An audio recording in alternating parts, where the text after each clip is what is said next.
Study IQ IAS, अब तैयारी हुई अफोर्डेबल। नमस्कार दोस्तों, स्टडी IQ देख रहे हैं आप और मैं हूं वरुण जौहरी। जय हिंद, जय भारत। आज हम बात करेंगे कि कैसे पाकिस्तान और ISI पनाह देती है टेररिस्ट को, आतंकवादियों को, कैसे पाकिस्तान स्पॉन्सर करता है टेररिज्म को दुनिया भर में। और ये आपको पता चलेगा जब आपको कहानी पता चलेगी उमर सईद शेख की, एक वो खतरनाक टेररिस्ट जिसका दुनिया भर के सबसे बड़े आतंकी हमलों में नाम शुमार था, नाम शामिल होता था हमेशा। चाहे वो 9/11 अटैक हो, जब वर्ल्ड ट्रेड सेंटर पर अटैक किया गया था अलकायदा के द्वारा, चाहे वो 1994 में वेस्टर्न टूरिस्ट की किडनैपिंग हो भारत के अंदर जो की गई थी, चाहे 2002 में डैनियल पर्ल मर्डर केस हो, जब एक US जर्नलिस्ट का किडनैपिंग किया गया था, उसके बाद उनका मर्डर कर दिया गया था पाकिस्तान के अंदर। और ये वो टेररिस्ट है जिसको कंधार हाईजैकिंग के दौरान भारत से छोड़ा गया था।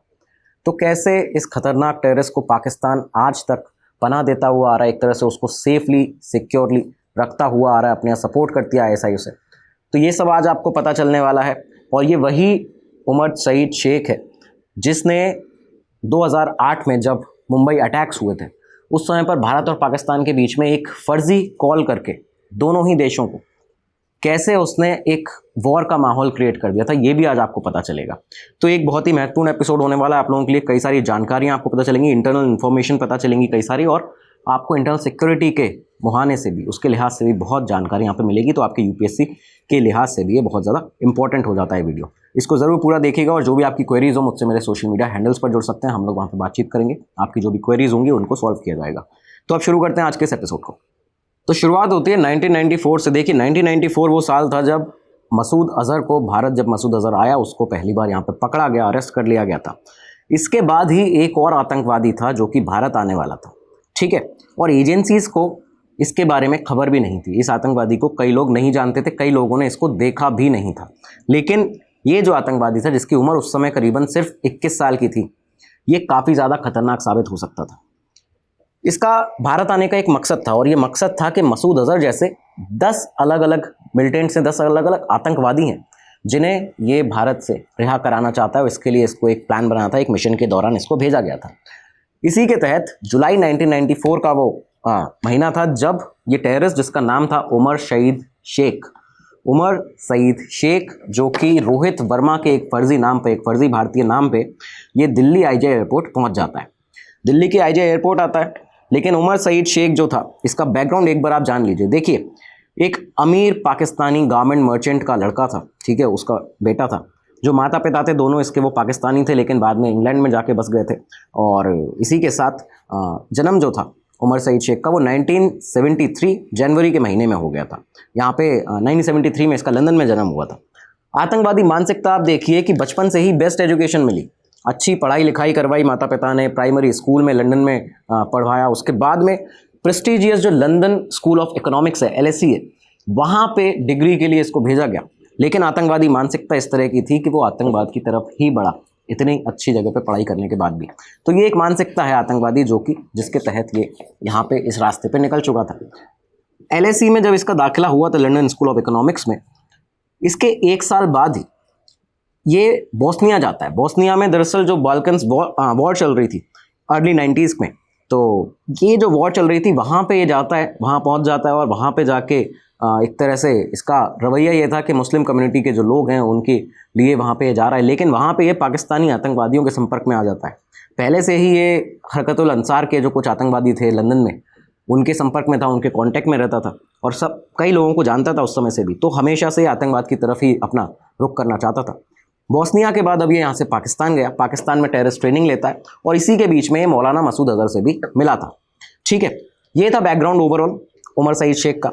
लेकिन अब जुलाई 1994 में जब ये दिल्ली आता है, दिल्ली आने के बाद इसने सबसे पहले IJ एयरपोर्ट से जो टैक्सी ली, टैक्सी के बाद ये जाता है हॉलीडे इन होटल में। ये जो हॉलीडे इन होटल है वहाँ पे जाके चेक इन करता है। करीबन इसको इस मिशन के लिए 600 पाउंड दिए गए थे और 20,000 इंडियन रुपीज़ दिए गए थे। तो ये इसको अलोकेट हुए थे इस मिशन में। इस समय भारत के जो प्रधानमंत्री थे वो थे PV नरसिम्हा राव, ठीक है। और ये वो समय था जब फॉरेनर्स का भी काफ़ी आना जाना शुरू हो चुका था भारत के अंदर, कई सारे फॉरेनर्स आते थे। और इसी के तहत उमर सईद शेख ने एक प्लान बनाया। ये प्लान था कि एक किडनैपिंग की जाएगी भारत के अंदर, किडनैपिंग करेंगे, उसके बाद अपनी डिमांड्स रखेंगे भारतीय सरकार से छुड़ाने के लिए अपने जो टेररिस्ट हैं उनको। तो एक किडनैपिंग की जाएगी भारत के अंदर, ये इसका प्लान था। अब यहाँ पे इनके पास सामने दो ऑप्शंस थे। पहला इनका था कि या तो फॉरेनर्स की किडनैपिंग करेंगे जिसमें अमेरिकन्स जो हैं वो टॉप प्रायोरिटी होंगे, और या फिर बीजेपी के लीडिंग जो मेंबर्स हैं उनकी किडनैपिंग यहाँ पे की जाएगी। लेकिन फाइनली जो कंक्लूजन, जो डिसीजन हुआ वो ये निकला कि फॉरेनर्स को किडनैप किया जाएगा जिसमें अमेरिकन टॉप प्रायोरिटी होंगे। अगर अमेरिकन कोई टूरिस्ट उसे हम किडनैप कर लेते हैं तो जिससे कि वर्ल्ड प्रेशर जो है, वर्ल्ड कम्युनिटी का प्रेशर बनाया जाएगा, यूएस का प्रेशर भारत पर पड़ेगा और जिसके तहत भारत को इन टेररिस्ट को रिलीज करना पड़ेगा। दोस्तों, इस वीडियो में आगे बढ़ने से पहले सिर्फ एक जरूरी अनाउंसमेंट आप लोगों के लिए। देखिए, स्टोरी टेलिंग और रिसर्च का एक बहुत ही अच्छा कोर्स आप लोगों के लिए स्टडी IQ लेकर आया। पहली बार ये कोर्स आपके लाया जा रहा है और ये शुरुआत हो चुकी है इसकी, अवेलेबल है आप लोगों के लिए। इस वीडियो के डिस्क्रिप्शन में जाके आप सारी डिटेल्स को चेक कर सकते हैं और बहुत ही अच्छे रेट्स पर मेंटोरशिप के साथ में 2000 रुपये के रेट पर ये जो प्राइस है इसका जो रखा गया है, बहुत ही अफोर्डेबल प्राइस आपको रखा गया है। और यहाँ पे आपको VJ Live कोड लगाना है तब ये प्राइस आपको मिल जाएगा। VJ Live जो आप यहाँ पे कोड लगाएंगे अपने उस कोर्स पे तो ये आपको 2000 रुपये में अवेलेबल हो जाएगा और ये एक बड़ा स्टेप होगा आपका अपनी सक्सेस के लिए, अपने करियर ग्रोथ के लिए। तो ये स्टेप ज़रूर लीजिएगा। अपनी स्टोरी टेलिंग और रिसर्च कैसे करते हैं इसका ये जो कोर्स है इसको ज़रूर आप ले सकते हैं यहाँ से। उसके बाद आप अपना एक बड़ा स्टेप लेंगे अपने करियर की ग्रोथ में। जल्दी कीजिएगा, डिस्क्रिप्शन में लिंक है, जाके ज़रूर देखिए, अभी देख लीजिए। तो अब आगे बढ़ते हैं अपने कहानी में। देखिए, दिल्ली में जब ये उमर सईद शेख आ चुका था, इसके बाद इसने क्या किया कि अब किडनैपिंग करनी थी उसको इस मिशन के लिए, उन टेररिस्ट को रिलीज़ कराने के लिए। तो इसने क्या किया, यहाँ पे 3 ऐसे टूरिस्ट थे जो कि UK के थे, ठीक है, यूनाइटेड किंगडम से आए हुए थे दिल्ली घूमने के लिए। उमर सईद शेख ने इन्हें टारगेट किया, इनसे दोस्ती की, उनके साथ दोस्ताना जब बढ़ा लिया, क्योंकि खुद भी लंदन में रह चुका था तो उसे वहाँ की जानकारी थी, तो उनसे काफ़ी जल्दी वो एक तरह से घुल मिल गया। उमर सईद शेख ने इन्हें बताया, इन तीनों टूरिस्ट को, जो तीनों लड़के थे UK के, उन्हें बताया कि उसके जो अंकल हैं वो उनकी हाल ही में डेथ हो चुकी है और उन्होंने उसके नाम पर एक पूरा जो विलेज है, एक इंडियन विलेज, एक गाँव है, वो उसके नाम पर दे दिया है। और इन्हें इन्वाइट किया इन तीनों UK के टूरिस्ट को कि मेरे साथ चलो, और ये जो गांव है जो उसने बताया था कि सहारनपुर में है, सहारनपुर के पास एक गांव है, तो उसने यहाँ से इनको इन्वाइट किया कि मैं आपको घुमा के लाता हूँ, मैं आपको ले के चलता हूँ वहाँ पे उस गांव में। अब ये जो UK के टूरिस्ट थे, जो तीनों लड़के थे, ये तीनों मान जाते हैं, ये तीनों इसके साथ में इस गाँव में जो सहारनपुर के पास में था वहाँ पर चले जाते हैं। जैसे ही वहाँ पर पहुँचते हैं, उमर सईद शेख के पहले से कुछ जो आतंकी दोस्त थे, जो उसके सहयोगी थे, वो वहाँ पर मौजूद थे और इन लोगों ने इन तीनों UK के टूरिस्ट को यहाँ पे किडनैप करके रख लिया, उन्हें यहाँ पे बंदी बना लिया जाता है। इसके कुछ दिनों बाद ही एक अमेरिकन थे, बेलानूस, तो बेलानूस को उमर सईद शेख फिर से एक बार दिल्ली में मिलता है एक रेस्टोरेंट में और वहाँ पे आके उनके साथ में बैठ के बातचीत करता है। उनसे बातचीत करने के बाद में उन्हें कहता है कि आपको इंडियन वेडिंग अगर देखनी है तो मैं आपको दिखा सकता हूँ कैसी होती हैं भारतीय शादियाँ। अब अमेरिकन जो होते हैं वो काफ़ी ज़्यादा उत्सुक होते हैं इस तरह की नई चीज़ों को देखने के लिए, जानने के लिए। तो यहाँ पे वो जो बेलानूस थे, जो अमेरिकन थे, और यही वो चाहता था उमर सईद शेख, जो उसका मिशन था कि कहीं ना कहीं हमें कोई अमेरिकन फॉरेनर मिल जाए, टूरिस्ट मिल जाए जिसको हम किडनैप कर लें। तो अब यहाँ पे बेलानूस को वो कहता है कि आपको इंडियन वेडिंग दिखाने के लिए मैं यहाँ पे काम कर सकता हूँ और इसके साथ ही आपको दिल्ली भी घुमा दिया जाएगा। बेलानूस यहाँ मान जाते हैं और इसी के तहत उन्हें जब ये ले जाता है एक वैन में, तो गन पॉइंट पर उन्हें किडनैप कर लिया जाता है उस वैन के अंदर ही, और फिर गाज़ियाबाद में, दिल्ली के पास गाज़ियाबाद के नज़दीक ही एक जगह पे एक घर में ले जाके उन लोगों को कैद कर दिया जाता है। अब इस बीच में जो बंदी थे ये सारे, इनके फ़ोटोग्राफ्स लिए जाते हैं उमर सईद शेख के द्वारा। फ़ोटोग्राफ लेते हैं ये लोग जो टेररिस्ट थे, एक रैंसम नोट, अपनी डिमांड्स का एक नोट तैयार करते हैं और उसमें इन्होंने फाइनली जो अपनी डिमांड थी वो भारतीय सरकार के सामने रखी। इनकी डिमांड थी कि 10 आतंकवादी, जो 10 मिलिटेंट्स हैं, जिसको इन्होंने मिलिटेंट्स कहा था, तो ये जो 10 आतंकवादी थे जो कि कश्मीर की जेलों में बंद हैं, उनको रिहा कर दिया जाए यहाँ से, अदरवाइज़ हम इन सारे बंदियों को, जो फॉरेन टूरिस्ट हैं आपके, इन्हें मार देंगे, इनका गला काट दिया जाएगा। ये उसने साफ तौर पर अपनी डिमांड रखी थी। इसके साथ उमर सईद शेख ने क्या किया था कि वो खुद से बताया जाता है कि कई बार BBC के जो नई दिल्ली में दफ्तर है वहाँ पे, कई न्यूज़ चैनल्स के दफ्तर में, न्यूज़पेपर्स के, बताया जाता है कि टाइम्स ऑफ इंडिया के भी दफ्तर में वो गया था। तो यहाँ से उसने जाके खुद ये रैंसम नोट जो है वो वहाँ पे दिया था, जिसमें फ़ोटोग्राफ्स भी इंक्लूड थी, कुछ लेटर्स थे जिसमें फ़ोटोग्राफ इंक्लूडेड थी उन बंदियों की। साथ ही साथ में इन लेटर्स को प्रधानमंत्री के कार्यालय में भी भेजा गया, प्रधानमंत्री के ऑफिस में भेजा जाता था, लोकल न्यूज़पेपर जो मैगजीन्स थी, जो न्यूज़ एजेंसीज थी, उनके पास भेजा गया। तो ये सारी चीज़ें ये करता है जो सब जगह खबरों में फैलाने के लिए, कि जिससे वर्ल्ड वाइड भी ये न्यूज़ फैल जाए और प्रेशर पड़े भारत के ऊपर कि ऐसे जो फॉरेन टूरिस्ट हैं उनको भारत में बंदी बना लिया गया है। लेकिन होता क्या है कि इसी के दौरान जब छानबीन शुरू करती है भारतीय पुलिस और फोर्सेस, तो इसी के तहत अक्टूबर का एंड का जो समय था 1994 में, अक्टूबर के महीने में एंड में एक इन्वेस्टिगेशन चल रही थी, एक इन्वेस्टिगेशन कर रही थी एक पुलिस की टीम, एक डकैती हुई थी उसकी, और ये इन्वेस्टिगेशन हो रही थी गाजियाबाद के इलाके में। तो इसी के दौरान जो पुलिस वाले थे उन्हें एक घर मिलता है जहाँ पे बंदी बना के रखा गया था बेलानूस को, जो अमेरिकन थे। ठीक है, तो यहाँ पे 31 अक्टूबर का वो दिन था जब बेलानूस को यहाँ से छुड़ा लिया जाता है। साथ ही साथ में 2 टेररिस्ट भी वहाँ पे उस साइट पे मिले थे, उनको अरेस्ट कर लिया जाता है। एक ड्राइवर मिला था जो कि उस वैन को चलाता था जिसमें इसने किडनैपिंग की थी, उसको अरेस्ट कर लिया जाता है। तो 31 अक्टूबर को सबसे पहले बेलानूस जो कि अमेरिकन थे उनको यहाँ पे पुलिस ने छुड़वा लिया। बेलानूस से अब जो इन्फॉर्मेशन पुलिस को मिलती है और साथ में जो इंटेरोगेशन हुई उस ड्राइवर की, 2 टेररिस्ट की, इन सब के बाद जो इन्फॉर्मेशन सामने आई उसके तहत सहारनपुर के उस गांव के उस घर का पता चलता है जहां पे बाकी तीनों जो यूके के जो टूरिस्ट हैं यूके के, उनको जहां पे बंदी बना के रखा गया। वहां पे पहुंचती है पुलिस, एक गन फाइट होती है वहां पे आतंकवादियों के, उमर सईद शेख के और साथ में जो पुलिस थी उनके बीच में एक गन फाइट हुई, एक लड़ाई हुई, और जिसके साथ शेख को, उमर सईद शेख को शोल्डर पे गोली मारी जाती है और उसको पकड़ लिया जाता है। यहाँ पे इंडियन पुलिस ने, हमारी भारतीय पुलिस ने, फोर्सेज ने उमर सईद शेख को, बाकी टेररिस्ट को पकड़ लिया गया था, टूरिस्ट को, फॉरेन टूरिस्ट को छोड़ा लिया गया था। तो एक तरह से ये इनका ऑपरेशन यहाँ पे फेल हो गया था। लेकिन उमर सईद शेख को जब इन्होंने पकड़ा था तो बताया जाता है पुलिस के द्वारा कि पहली बार में वो लोग भी अचंभित हो गए थे एक तरह से उसको देख के। उन्हें पहली बार में ये लगा था कि ये भी शायद एक यूके का टूरिस्ट है जिसको किडनैप करके यहाँ पे रखा गया, क्योंकि उसका हुलिया जिस तरह का था, उसका जो इंग्लिश एक्सेंट था, बताया जाता है कि उसके वजह से पुलिस भी थी वो थोड़ी सी कंफ्यूज हो गई थी कि आखिर ये टूरिस्ट है या ये टेररिस्ट है। तो ये यहाँ पे चीज़ें हुई। इसके बाद लेकिन उसको पकड़ लिया गया था और तिहाड़ जेल में उसको रख दिया जाता है। उमर सईद शेख को भेज दिया जाता है तिहाड़ जेल में 1994 के अंदर। तो अब ये यहाँ से भारत की गिरफ्त में था। तो अब जब उमर शेख के साथ इंटेरोगेशन की पुलिस ने, दिल्ली पुलिस ने, फोर्सेज ने 1994 में इसको पकड़े जाने के बाद, तब उसने बताया कि उसने दरअसल अफ़गानिस्तान में अपनी टेररिस्ट ट्रेनिंग, जो आर्म्स ट्रेनिंग है, वो यहाँ से ली है। अफ़गानिस्तान में जब वो गया था उस कैंप में, तो उस कैंप का नाम था खालिद बिन वालिद ट्रेनिंग कैंप। तो खालिद बिन वालिद ट्रेनिंग कैंप में जाके इसने एक कोर्स को ज्वाइन किया जिस कोर्स का नाम था इस्तकबालिया। 40 दिन का ये ट्रेनिंग कोर्स था जिसमें 20 लड़के इसके साथ शामिल थे। और साथ में उसने ये भी बताया कि जो हथियार थे वो पाकिस्तान के मिरान शाह से आते थे। जितने भी आर्म्स और एमिनेशन था वो वहाँ से सप्लाई होता था। तो ये इलीगल आर्म्स की जो सप्लाई है वो पाकिस्तान से होती है, यहाँ से साफ़ हो जाता है। ठीक है, साल 1994 से 1999 तक ये तिहाड़ जेल में रहा, भारत की गिरफ्त में रहा। लेकिन इसके बाद होता है कंधार हाईजैकिंग, जब बाकी टेररिस्ट ने एक प्लान बनाया। IC-814 एक भारत की फ़्लाइट थी जो कि नेपाल से दिल्ली के लिए उड़ान भरने वाली थी, उसे हाईजैक कर लिया जाता है। किस तरह से पूरी हाईजैकिंग की गई थी इस पर एक बहुत ही detail episode the Kandahar hijack के नाम से हमने बनाया हुआ है। इस वीडियो के डिस्क्रिप्शन में, प्लेलिस्ट में आपको वो जो वीडियो है वो मिल जाएगा, उसको ज़रूर जाके आप देख सकते हैं। तो इसमें बेसिकली हुआ क्या था कि जब ये कंधार हाईजैकिंग हुई उसके बाद एक हफ्ते तक, करीबन कई दिनों तक जो नेगोशिएशंस हुए भारतीय ऑफिसर्स के साथ, तो इसके तहत यहाँ पे 3 टेररिस्ट को छोड़ा गया था भारत से, जिसमें पहला था मसूद अज़हर, दूसरा था मसूद अज़हर मुश्ताक ज़रगार, और तीसरा था ये उमर सईद शेख। तो ये उस तरह का एक खतरनाक टेररिस्ट बन चुका था और इसको यहाँ से 1999 में कंधार हाईजैकिंग के बाद भारत को छोड़ना पड़ा था। भारत ने यहाँ पे इसको छोड़ दिया। और आपको ये बता दें कि ISI किस तरह से इन टेररिस्ट के साथ में इन्वॉल्व थी, पाकिस्तान कैसे इनके साथ इन्वॉल्व था, कि ये पूरे प्रूफ यहाँ पे सामने मिले हैं, कई डॉक्यूमेंट्स में भी मिले हैं। जो ऑफिसर्स गए थे उन्होंने ही बताया कि इन टेररिस्ट को लेने के लिए, उमर सईद शेख को, मुश्ताक ज़रगार को, मसूद अज़हर को लेने के लिए वहाँ पे कंधार में ISI के लोग पहुँचे थे, इन्हें लेने के लिए, इन्हें रिसीव करने के लिए, वापस पाकिस्तान ले जाने के लिए। तो ये पूरी दुनिया भर के सामने कि कैसे पाकिस्तान टेररिज्म को स्पॉन्सर करता है, कैसे उन्हें पनाह देता है अपने आप।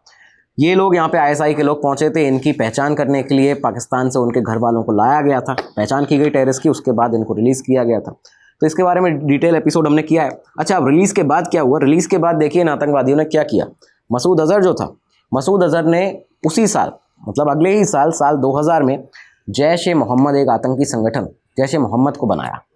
पाकिस्तान मिलिट्री इस्टेब्लिशमेंट की मदद से, उसके सपोर्ट से यहाँ पे जैश-ए-मोहम्मद को बनाया मसूद अज़हर ने। और वहीं उमर शेख जो था, उमर सईद शेख, ये जो आतंकवादी था, इसने अपने बहुत ही क्लोज लिंक्स बनाए यहाँ से 2000 से ही लश्कर-ए-तैयबा के कमांडर ज़कीउर रहमान लखवी के साथ, और साथ ही साथ में इलियास कश्मीरी के साथ। ये दोनों ही वो ड्रेडेड टेररिस्ट हैं, ये वो टेररिस्ट आतंकवादी हैं जिन्होंने 2008 में जो शख्स जिसकी वजह से जो सारे फोटोग्राफ्स थे, जो सारे वीडियोस थे वो पाकिस्तान तक पहुँचे, जो आतंकवादियों तक पहुँचे, David Coleman Headley. David Coleman Headley को जो हैंडल करते थे वो दोनों यही थे, ज़कीर उर रहमान लखवी और इलियास कश्मीरी। तो इसने उनके साथ में अपने उमर सईद शेख के साथ, उमर सईद शेख ने उन लोगों के साथ में, ऐसे आतंकवादियों के साथ में अपने कनेक्शन बना लिए थे। अच्छा, इसके बाद क्या था, पाकिस्तान में ही ये रह रहा था, पाकिस्तान में ये पहुंच जाता है, लाहौर में रहने लगता है। उसी के साथ उसने उसी साल में नवंबर 2000 में शादी भी कर ली थी। लाहौर में रह रहा था, आईएसआई का फुल सपोर्ट था, आईएसआई इसको सिक्योरिटी तक देती थी उस समय पर, और ये यहाँ पे रहना शुरू कर देता है। इस बीच आपको बता दें कि भारत ने करीबन 70 के दशक से लेके 2010-2020 तक भी लगातार यूएस को ये आगाह किया, यूएस को ये बताया अमेरिका को कि पाकिस्तान कैसे स्पॉन्सर कर रहा है टेररिज्म को, how Pakistan is sponsoring terrorism. लेकिन यूएस ने, अमेरिका ने कभी भी इस पर कोई सख्त कदम नहीं उठाया। लेकिन कैसे अब यूएस ने पाकिस्तान को लगातार जो सेव किया है भारत से, इसके ऊपर भी हमने एक वीडियो किया हुआ है, वो भी आप डिस्क्रिप्शन में जाके देख सकते हैं कि how US saved Pakistan from India, ये उसका टाइटल है। लेकिन यहाँ पे, वहाँ पे डिटेल में हमने बताया हुआ है। तो लेकिन यहाँ पे यूएस आप देखिए कि लगातार वो मानता नहीं है, यूएस ने सख्त कोई कदम नहीं उठाया पाकिस्तान के ऊपर। इसके बाद क्या हुआ, इसके ही अगले साल 2001 आता है। 2001 में इन्हीं पाकिस्तानी टेररिस्ट ने, इन्हीं अलकायदा के टेररिस्ट ने, जिनका पाकिस्तान से पूरा लिंक था, साफ लिंक था, उन्होंने किया 9/11 अटैक। ये जो अटैक हुआ था, जिसमें वर्ल्ड ट्रेड सेंटर पर अटैक किया गया था न्यूयॉर्क सिटी के अंदर, जहाँ पे वर्ल्ड ट्रेड सेंटर के जो ट्विन टावर थे उनको उड़ा दिया गया था एक एयरप्लेन को वहाँ पे क्रैश करा के। तो ये अलकायदा ने कराया था, अलकायदा के टेररिस्ट थे। और जब इन्वेस्टिगेशन हुई इस पूरे मामले की, तब आप ये देखिए कि जो जानकारी सामने आई वो क्या थी। उमर सईद शेख का नाम सामने आता है 9/11 जो हाईजैकर्स थे, जो 9/11 के अटैकर्स थे, टेररिस्ट थे, उनके साथ उसका एक पॉसिबल कनेक्शन यहाँ पे सामने आता है। ये किस तरह से आया कि 6 अक्टूबर 2001 को जो इन्वेस्टिगेशन चल रही थी, उसी के दौरान एक सीनियर लेवल के यूएस गवर्नमेंट के ऑफिशियल थे, उन्होंने CNN को ये बताया था। उन्होंने कहा कि यूएस इन्वेस्टिगेटर्स जो हैं उन्होंने ये डिस्कवर किया है कि उमर सईद शेख एक फर्जी नाम, एक दूसरा नाम मुस्तफ़ा मोहम्मद अहमद के नाम से ये इनके साथ में कनेक्टेड था, जो टेररिस्ट थे जिन्होंने 9/11 हमला किया है। और साथ ही साथ उसने यूनाइटेड अरब एमिरेट से करीबन $1 लाख रुपए यहाँ पे भेजे थे मोहम्मद अता को। मोहम्मद अता कौन है? मोहम्मद अता वही है जिसने 9/11 अटैक में जो हाईजैकर पायलट था, जिसने एक जो विमान था अमेरिकन एयरलाइंस फ्लाइट 11 उसको हाईजैक यहाँ पे किया था, उसका वो पायलट था। और साथ ही साथ उसने उस विमान को क्रैश कर दिया था, अमेरिकन एयरलाइंस 11 को, नॉर्थ टावर में वर्ल्ड ट्रेड सेंटर के। तो ये वो जो हाईजैकर पायलट था जिसने खुद भी एक सुसाइड बॉम्बर की तरह काम किया, यहाँ पे 9/11 अटैक किया, और उसके संपर्क में उसको $1 लाख करीबन भेजे थे उमर सईद शेख ने। तो ये यूएस के सामने भी एक तरह से साफ था कि कैसे पाकिस्तान, उमर सईद शेख इन्वॉल्व है इस 9/11 के अटैक में। ठीक है, ये यहाँ से सामने आता है। अच्छा, यहाँ भी उमर सईद शेख का नाम आया। पाकिस्तान ने उसको पनाह दे रखी थी, अभी भी वहीं पे उसको रखा हुआ था, पूरी सिक्योरिटी के साथ में रखा हुआ था। लेकिन इसके बाद भी उमर सईद शेख जो है वो ऐसा कुछ एक बड़ा कुछ प्लान करने वाला था, वो कुछ ऐसा बड़ा करने वाला था जो दोबारा से यूएस को ही उसने अपना टारगेट बनाया था। तो अब यहाँ पे होता क्या है कि जब ये 9/11 अटैक हुआ, इसके बाद ही पाकिस्तान और यूएस के बीच में टेंशन का तो माहौल था ही। लेकिन इसी बीच में डैनियल पर्ल नाम के एक यूएस जर्नलिस्ट हुआ करते थे, 38 साल की उनकी करीबन उम्र थी। डैनियल पर्ल जो थे ये रहने वाले तो थे न्यू जर्सी के, ठीक है, न्यू जर्सी अमेरिका के रहने वाले थे। लेकिन साल 2001 से ही ये साउथ एशिया ब्यूरो चीफ थे वॉल स्ट्रीट जर्नल के लिए, और ये इनका जो ऑफिस हुआ करता था वो मुंबई में हुआ करता था। तो ये मुंबई में भारत के अंदर रह रहे थे 2001 से।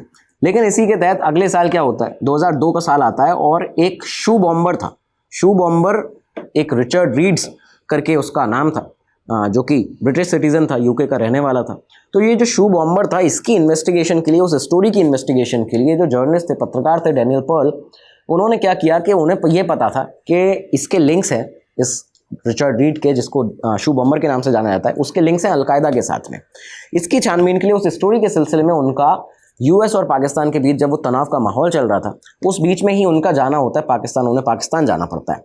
अब ये पाकिस्तान पहुंचते हैं और कराची पहुंच जाते हैं, कराची में थे, ठीक है। इसी के साथ में उन्हें ये भी पता था, उसके बारे में ही वो तहकीकात कर रहे थे कि आईएसआई के और अलकायदा के लिंक्स हैं, इसके बारे में ही वो तहकीकात कर रहे थे। तो मतलब आप ये देखिए कि पूरी दुनिया जानती है, सारे पत्रकार जानते हैं, सारे ऑफिसर्स जानते हैं, ऑफिशियल्स जानते हैं कि अलकायदा लश्कर तैयबा, जैश ए मोहम्मद के, आईएसआई के साथ लिंक्स हैं, टेररिस्ट के आईएसआई के साथ लिंक है, पाकिस्तान के साथ लिंक है, लेकिन उसके बाद भी कुछ सख्त कदम कोई क्यों नहीं उठाता है, ये बड़ा सवाल बन जाता है।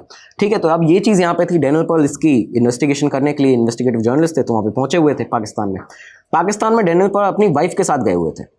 वाइफ थी उनकी मारियान एक फ्रेंच जर्नलिस्ट थी, ठीक है, उनके साथ उनकी सहयोगी भी थी, और वो भी इनके साथ गई हुई थी। और ये जो कपल था ना, डैनियल पर्ल और मारियान का, ये उसी साल में अपना जो पहला बच्चा जो इनका था उसको एक्सपेक्ट कर रहे थे। दरअसल जो मारियान थी वो प्रेग्नेंट थी, और उसी साल मई के महीने में उनका जो डिलीवरी थी वो होने वाली थी। इसी बीच में ये पाकिस्तान पहुंच जाते हैं, और डैनियल पर्ल और मारियान जो थे वो अपनी एक और सहयोगी जो कि पाकिस्तान में थी, वॉल स्ट्रीट जर्नल की ही वो भी पत्रकार थी, जिनका नाम था असरा नोमानी। तो असरा नोमानी के घर पे ये लोग ठहरे हुए थे, ठीक है, पाकिस्तान में यहाँ पे रह रहे थे। लेकिन ये लोग अभी तक ये नहीं जानते थे, डैनियल पर्ल खासतौर पर ये नहीं जानते थे कि एक आतंकवादी उमर सईद शेख की उन पर नज़र है। अब इस बीच उमर सईद शेख की नज़र थी, वो पहले से ही तहकीकात कर रहा था, रैकी किए हुए था, आईएसआई से भी उसको ये पता चल चुका था। पूरी तरह से ये लोग संपर्क में थे, आईएसआई और उमर सईद शेख। इन लोगों को पता चल चुका था कि डैनियल पर्ल नाम का एक पत्रकार यूएस का यहाँ पे आया हुआ है, और इसके तहत ये लोग एक प्लान भी बना रहे थे। ठीक है, डैनियल पर्ल जो थे उनको दरअसल ये था कि उन्हें शेख मुबारक अली गिलानी नाम के एक शख्स से मिलना था। उन्हें इसके बारे में ये इन्फॉर्मेशन थी, ये जानकारी उनके पास में किसी सोर्स से मिली हुई थी कि जो टेररिस्ट है, जो शू बॉम्बर है रिचर्ड रीड, उसने जो ट्रेनिंग ली है वो पाकिस्तान के अंदर ली है किसी गिलानी के कैंप में। ये इतना उनको जानकारी थी, इतनी लीड उनके पास में थी। गिलानी से मिलने के लिए वो अलग अलग सोर्सेज को तलाश रहे थे, लगातार उसके लिए प्रयास कर रहे थे। लेकिन इसी के तहत एक दिन डैनियल पर्ल के पास में एक ईमेल आता है। ये ईमेल आया था, एक ईमेल आईडी जिसका जो नाम था वो था nobadmashi@yahoo.com।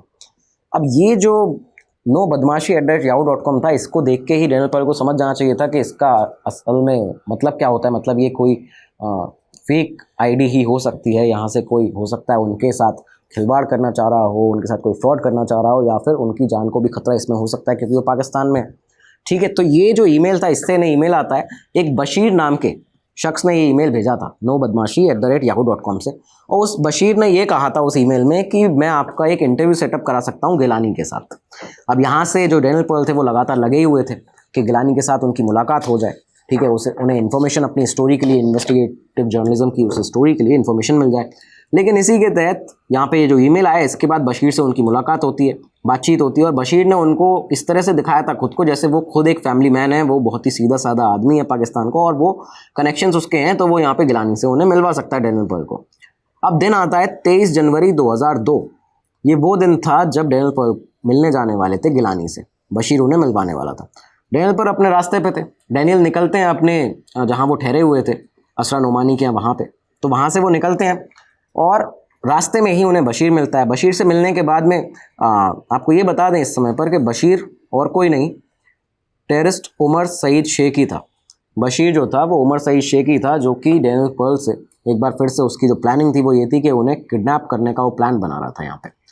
अब कराची के विलेज रेस्टोरेंट में इनको मिलना था, जिस एक होटल था, एक रेस्टोरेंट था जिसका नाम था विलेज रेस्टोरेंट, तो वहाँ पे इनको मिलना था। लेकिन उमर ने शाम के करीबन वो 7 बजे का वक्त था जब विलेज रेस्टोरेंट के पास में ही एक मेट्रोपोल होटल है, मेट्रोपोल होटल के पास ही अपनी वैन में बशीर मिलता है डैनियल को, और उसके बाद ही वहाँ पे उन्हें गन पॉइंट पर किडनैप कर लेता है। फाइनल यहाँ से ये जो उसका मिशन था उसको उसने किया, उसने डैनियल पर्ल को किडनैप कर लिया, और इसके बाद डैनियल को ले जाया जाता है कराची में ही अलकायदा का एक सेफ हाउस हुआ करता था, जिसके ओनर कौन थे ये देखिए, जिसका मालिक था पाकिस्तान का ही एक बिजनेसमैन सौद मेमन। तो सौद मेमन इसका मालिक था, और वहाँ पे जाके डैनियल को रख दिया जाता है, वहाँ पे उन्हें बंदी बना लिया जाता है एक तरह से। अब जब डैनियल वापस नहीं लौटे, करीबन 1.5 घंटा यहाँ से निकल गया, तो उनकी पत्नी मारियान ने उन्हें कॉल किया, क्योंकि ये फिक्स था, ये बताया जाता है कि ये फिक्स था कि जब भी कोई भी जो टीम है जर्नलिस्ट की, इसमें से जब भी कोई किसी से मिलने जाएगा एक किसी इन्वेस्टिगेटिव स्टोरी के लिए, तब हर 1.5 घंटे में उसे फ़ोन कर दिया जाएगा, उसे फ़ोन करके पूछा जाएगा कि सब ठीक है या नहीं। लेकिन इसके तहत जब 1.5 घंटे बाद मारियान ने कॉल किया डैनियल को, तो उनका फ़ोन स्विच ऑफ आया। ऐसा कभी पहले होता नहीं था। उसके बाद दोबारा फ़ोन करती रही, रात भर निकल गई, रात भर फ़ोन किया, कोई वहाँ से जवाब नहीं आया, फ़ोन स्विच ऑफ ही था। अगले दिन मारियान के पास में जो असरा नोमानी थी, एक तरह से जो मारियान की दोस्त भी थी, डैनियल और मारियान उनके यहाँ ठहरे हुए थे, तो यहाँ पे कॉल आता है। ये कॉल उमर सईद शेख ने ही करवाया था। कॉल आता है मारियान के पास, लेकिन इसके साथ ही जब पता चलता है कॉलर को, उन किडनैपर्स को, टेररिस्ट को, कि मारियान जो है वो ना हिंदी समझती हैं ना उर्दू जानती हैं, तो इसके बाद ही जो किडनैपर्स थे उन्होंने फ़ोन कट कर दिया, और फ़ोन कट करने के बाद में एक ईमेल भेजा जाता है अमेरिकन सरकार को, अमेरिका की यूएस की सरकार को, यहाँ पे गवर्नमेंट को एक ईमेल भेजा जाता है करीबन 4 दिन के बाद। अब जब ये ईमेल पहुंचा तो इसका ये जो ग्रुप था जो इसको पूरा एक तरह से इसकी रिस्पॉन्सिबिलिटी ले रहा था, उस ग्रुप का जो खुद को कह रहे थे the national movement for restoration of Pakistan sovereignty, तो अब ये जो ईमेल था इस नाम से यहाँ पे पहुंच जाता है। ईमेल पहुंचा और इसके साथ में ईमेल के साथ कुछ पिक्चर्स थी जिसमें डैनियल पर्ल जो थे उनको चेन से बांधा गया था, उनकी फ़ोटोज़ थी। साथ ही साथ में उनको बताया जाता है कि उनका फेस नीचे से उन फोटोज़ में स्वेल लग रहा था, जैसे उन्हें मारा गया हो, यहाँ पे उनको मारा पीटा गया हो। उसके बाद उनके बाल भी उस समय तक काट दिए गए थे, ये भी बात सामने आती है उस फोटो के अंदर। इसके साथ एक फ़ोटो और भेजा गया जिसमें उनके जो सिर पर बंदूक लगाई हुई है, तो बंदूक लगाई हुई यहाँ पे एक और फ़ोटो भेजा गया। यूएस ऑफिशियल्स के लिए ये जो ग्रुप था जिसका ये नाम था कि national movement for restoration of Pakistan sovereignty, ये पूरी तरह से नया था, वो इसके बारे में कुछ भी नहीं जानते थे। लेकिन इसी के साथ कुछ ही दिनों के अंदर दूसरा मेल आता है इसी ग्रुप से, यहीं से, और अब जाके डिमांड्स बताई जाती हैं। डिमांड्स क्या बताई गई थी? डिमांड बताई जाती है कि पाकिस्तानी जितने भी हैं, जो पाकिस्तानी नेशनल्स हैं जिनको यूएस ने गिरफ्तार करके रखा हुआ है, अरेस्ट करके रखा हुआ है ग्वांटानामो बे में, तो ग्वांटानामो बे में जिन पाकिस्तानियों को यहाँ पे रखा हुआ है यूएस ने, उनको रिलीज़ किया जाए। और साथ ही साथ में जितने भी पाकिस्तानी हैं जिनको डिटेन किया गया है यूएस के द्वारा टेररिज्म के सस्पेक्ट बना के, एक तरह से वो टेररिस्ट हैं लेकिन उनको इन्होंने गिरफ्तार करके रखा गया, तो उनको भी छोड़ दिया जाए। और इसी के साथ अमेरिका से एक और डिमांड थी इसमें कि अमेरिका ने जो 1980 के दशक के एंड में जो पाकिस्तान को जो खरीदे थे F-16 लड़ाकू विमान, उनको नहीं दिया था पाकिस्तान को, तो अब ये उन्हें F-16 विमान वो सारे पाकिस्तान को वापस दे। दरअसल यूएस ने क्यों नहीं दिया था? क्योंकि उस समय पे जो इस्लामाबाद न्यूक्लियर प्रोग्राम था इन लोगों का, न्यूक्लियर वेपन प्रोग्राम, उसके तहत यहाँ पे यूएस ने सैंक्शंस लगाए थे, तो इसकी वजह से F-16 विमान नहीं दिए गए थे पाकिस्तान को। लेकिन यहाँ पे ये भी डिमांड थी कि वो जो विमान है F-16 वो भी हमें वापस दिए जाएँ। ये चीज़ें थी। अच्छा, इस सेकेंड ईमेल में धमकी भी दी गई थी। धमकी ये दी गई थी कि अगर 24 घंटे के अंदर हमें हमारी डिमांड जो है वो पूरी नहीं की गई तो हम डैनियल पर्ल को, इस यूएस रिपोर्टर को, जर्नलिस्ट को मार देंगे, यहाँ पे उनको बीहेडिंग उनकी कर दी जाएगी, उनका गला रेत दिया जाएगा। ये इनकी डिमांड्स थी। अच्छा, यूएस ने यहाँ पे पाक पर अब प्रेशर डाला, पाकिस्तान पर प्रेशर डाला, और पाकिस्तान ने क्या किया? पाकिस्तान जिस तरह की हरकतें हमेशा करता है, उसने नाटक करते हुए एक तरह से के दिखाने के लिए यूएस को कि हम पकड़ने की कोशिश कर रहे हैं, तो कई दिनों तक उसने इस तरह की जो एक तरह का ड्रामा था वो किया। लेकिन कई दिनों तक भी डैनियल पर्ल का कोई अता पता नहीं था, पाकिस्तान ये तक नहीं जानता था कि उन्हें रखा कहाँ गया है। तो इस तरह की वहाँ की सिक्योरिटी फोर्सेस, वहाँ की पुलिस का एक हालत थी उस समय पर। इसी बीच में डैनियल पर्ल ने क्या किया, जब वो बंदी बने हुए थे, उन्होंने एक बार टॉयलेट के रास्ते भागने की भी कोशिश की। वो वॉशरूम गए, वॉशरूम के रास्ते उन्होंने भागने की कोशिश की, भाग भी गए, लेकिन उन्हें पकड़ लिया गया। उसके बाद उन्हें खूब मारा पीटा गया। इसी के साथ एक और वाक्य बताया जाता है कि जब कोई सब्जी बेचने वाले की बाहर से आवाज़ आई, तब उन्होंने चिल्लाया अंदर से आवाज़ लगाई, लेकिन जो आसपास में टेररिस्ट थे उन्होंने बंदूक की नोक पर उनको दबा दिया, वहाँ पे उनको चुप करा दिया।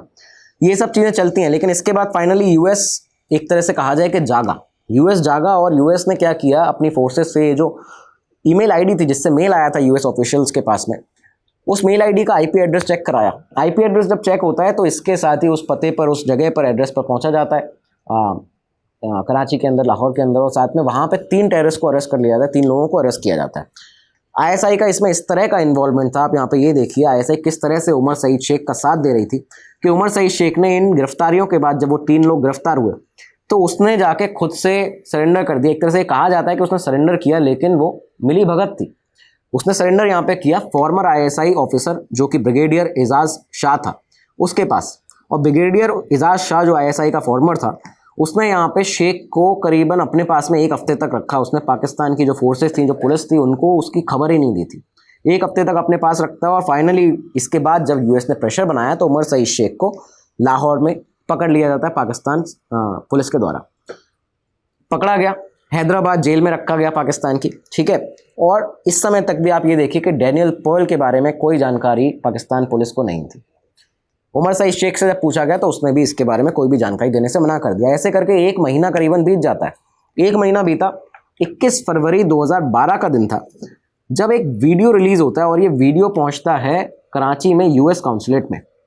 यूएस काउंसुलेट में ये वीडियो पहुंचा जिसका टाइटल रखा गया था the slaughter of spy journalist the ज्यू डैनियल पर्ल।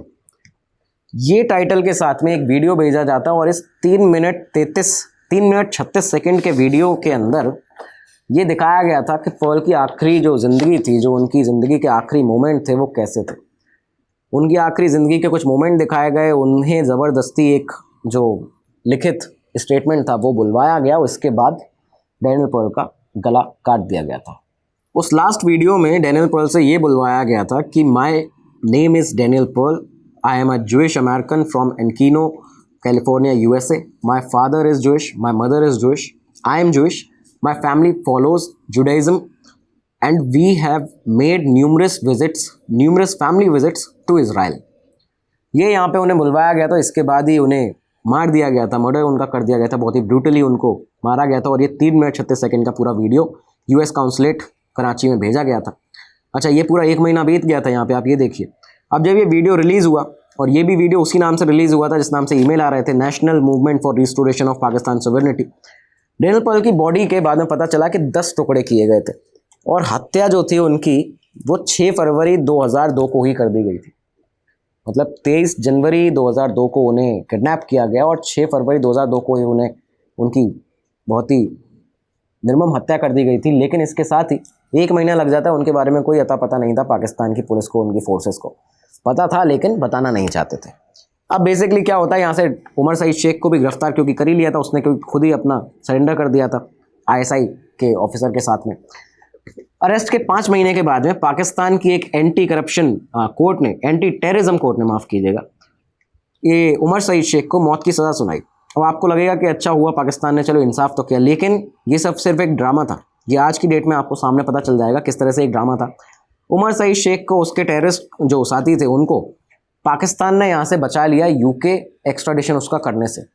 उसको UK डिपोर्ट नहीं, उसको UK ना भेजा जाए, वहाँ पे जाके उसकी सज़ा ना चले, वहाँ की कोर्ट उसके ऊपर सज़ा की सुनवाई ना करे। इसके लिए यहाँ पे पाकिस्तान ने बचा लिया उमर सईद शेख को, अपने यहाँ पाकिस्तान में ही रखा। पाकिस्तान के हैदराबाद जेल में उसको रखा गया और इतने सुकून से, इतने आरामदायक तरीके से रखा गया। सारी उसको सहूलियतें, सारी सुख सुविधाएँ प्रदान की गई। यहाँ पे ये बताया गया था कि मौत की सज़ा दे दी जाएगी, लेकिन समय निकलता रहा, मौत की सज़ा कभी हुई नहीं।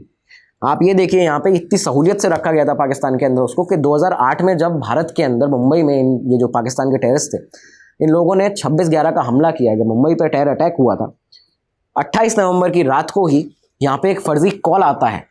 ठीक है, एक फर्जी कॉल आता है और ये जो कॉल करने वाला था ये और कोई नहीं, उमर सईद शेख था, जो कि पाकिस्तान की हैदराबाद के जेल से यहाँ पे कॉल कर रहा था। इसने कॉल किया उस समय के external affairs minister Pranab Mukherjee के ऑफिस में। भारत में प्रणब मुखर्जी के ऑफिस में एक कॉल आता है। जो ऑपरेटर थे यहाँ पे, भारत के हमारे ऑफिसर थे, उन्होंने जब कॉल उठाया तो उनसे कहा गया कि मैं पाकिस्तान का प्रेसिडेंट आसिफ अली जरदारी बात कर रहा हूँ। ठीक है, और इसके साथ ही मेरी प्रणब मुखर्जी से बात कराई जाए। जो ऑफिसर्स, क्योंकि हमारे यहाँ पे जो है काम जो है वो बड़ा स्ट्रक्चर्ड है, बहुत ही सेफ्टी के साथ में काम किया जाता है। तो जब हमारे इंडियन ऑफिसर्स ने ये एक बार वेरीफाई किया, और वेरिफिकेशन के बाद, क्योंकि ये पार्ट ऑफ सिक्योरिटी प्रोसेस है, तो उसके सिक्योरिटी प्रिकॉशंस के जो प्रोसेस है उनके बाद में जब वेरीफाई किया गया और उसको बोला गया उस कॉलर को जिसने कॉल किया था, ये बता के कि मैं आसिफ अली जरदारी बात कर रहा हूँ, पाकिस्तान का प्रेसिडेंट, दरअसल वो उमर सईद शेख था। तो उसको बोला गया कि आपसे फॉरेन मिनिस्टर जो हैं, जो हमारे एक्सटर्नल अफेयर्स मिनिस्टर हैं, कुछ टाइम बाद कॉल करेंगे, आपको कुछ देर बाद आपसे संपर्क किया जाएगा। इसके बाद उमर सईद शेख ने क्या किया कि सेम इसी तरह से कॉल किया पाकिस्तान के प्रेसिडेंट आसिफ अली जरदारी को। आसिफ अली जरदारी को कॉल करके कहता है कि मैं भारत का external affairs minister Pranab Mukherjee बात कर रहा हूँ, और यहाँ पे आप लोगों ने जो ये किया है ये बहुत ही गलत है, और आप अब ये मान लीजिए कि हम आपसे बहुत ही नाखुश हैं और अब हमारे पास कोई और मिलिट्री एक्शन लेने के अलावा कोई और चारा नहीं बचा है। तो इसने दरअसल ये इसलिए किया था जिससे पाकिस्तान और भारत के बीच में, जब ये टेरर अटैक चल रहा है, मुंबई का टेरर अटैक जब ये कराया पाकिस्तान ने, तो इस बीच में दोनों देशों के बीच में वॉर हो जाए, दोनों देशों के बीच में जंग हो जाए। तो इस तरह का इसकी मानसिकता, एक आतंकवादी मानसिकता की आप हद देखिए कहाँ तक थी।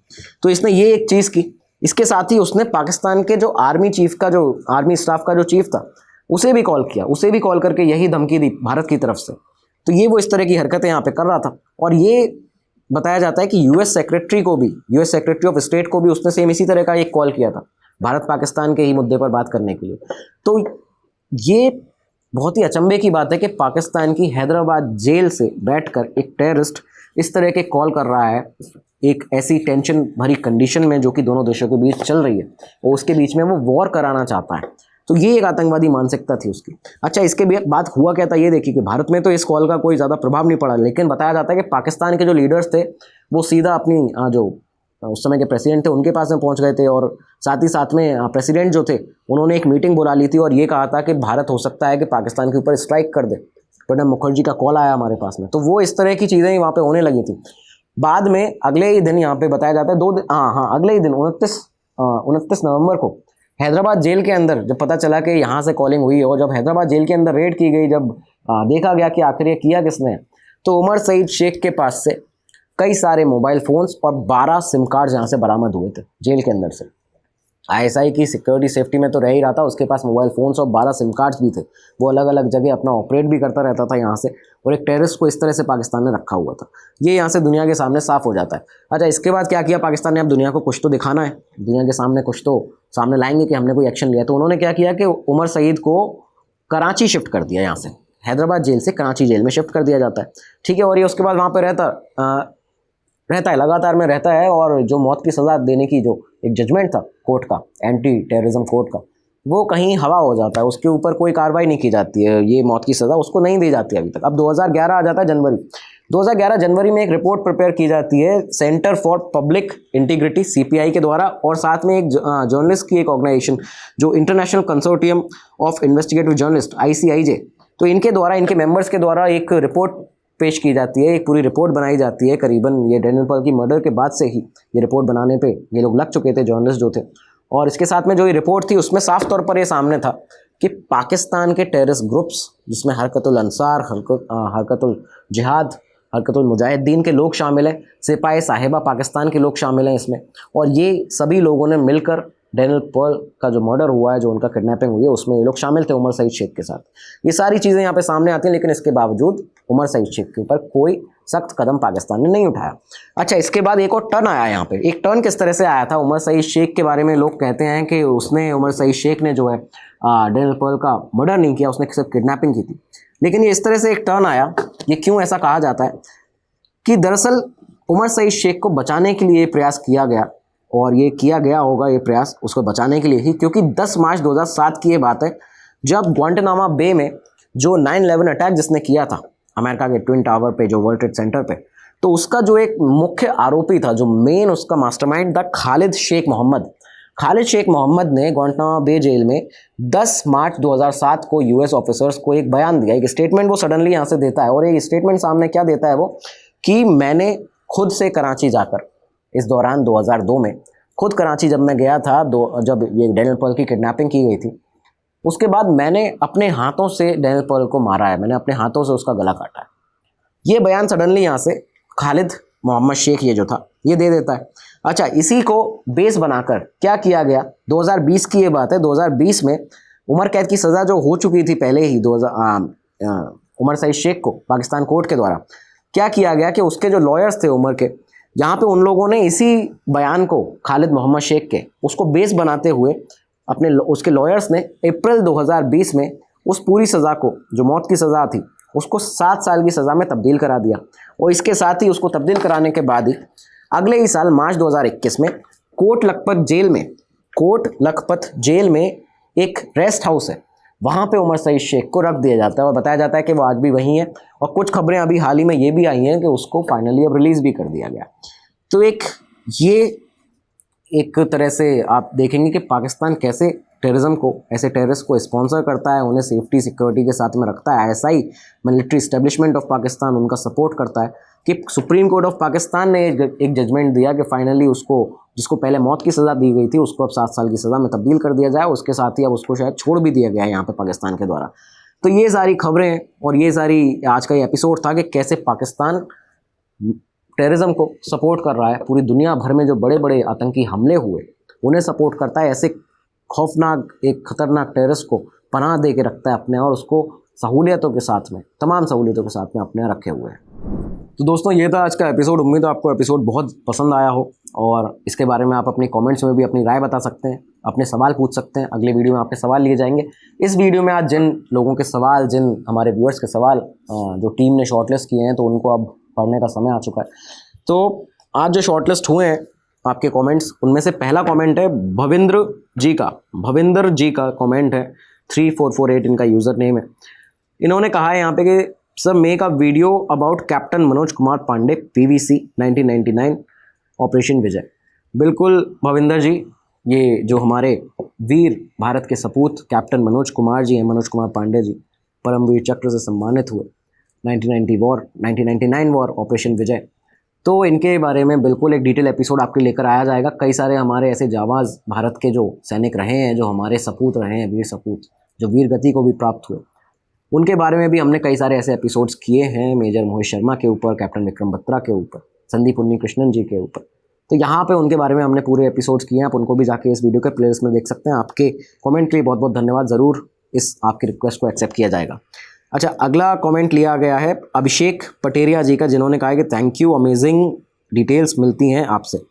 धन्यवाद अभिषेक जी। और हमारा उद्देश्य भी यही रहता है कि आप तक ऐसे ही इंटरेस्टिंग फैक्ट्स, इंटरेस्टिंग डिटेल्स, जो कि कई बार कुछ जानकारी आपको पता होती है, लेकिन बहुत सी जानकारी ऐसी हमारे लाने का उद्देश्य रहता है जो आपको ना पता हो और वो आपको पता चले। इसके लिए डिटेल रिसर्च की जाती है और उसके बाद आपके लिए वीडियो बनाया जाता है। तो बहुत बहुत धन्यवाद अभिषेक जी।